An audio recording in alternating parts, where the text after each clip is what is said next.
Necrosis म्हणजे काय? नमस्कार शेतकरी मित्रांनो, निक्रोसिस होण्याची अनेक कारण आहेत. त्यांपैकी महत्त्वाची कारणे जाणून घेऊयात. आता सगळ्यात महत्त्वाचं निक्रोसिस ओळखणं आणि ते ओळखतात कसे. ज्यावेळी आपल्या झाडांचा देठ किंवा मण्याचा देठ सुकतो म्हणजे वाळतो, त्यावेळी आपल्या बागेत निक्रोसिस आले असं ओळखायचं आणि तो कलर तपकीर झालेला असतोय. याचं महत्त्वाचं कारण म्हणजे आपल्या द्राक्ष बागेला कमी पडलेले कॅल्शियमचं प्रमाण. दुसरं म्हणजे मॅग्नेशियम आणि पोटॅशियम यामध्ये झालेली असमतोलता.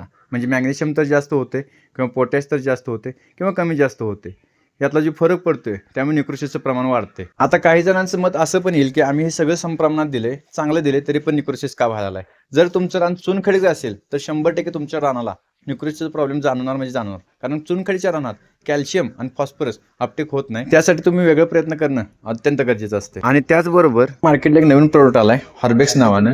याचं रिझल्ट टॉप आहे.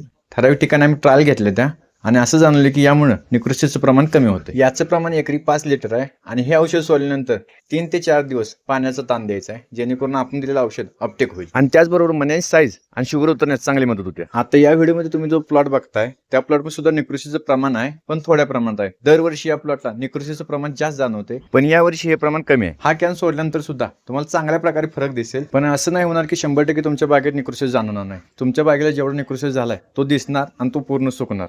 तर 100% हा कॅन वापरा आणि या कॅनचे रिझल्ट घ्या. धन्यवाद.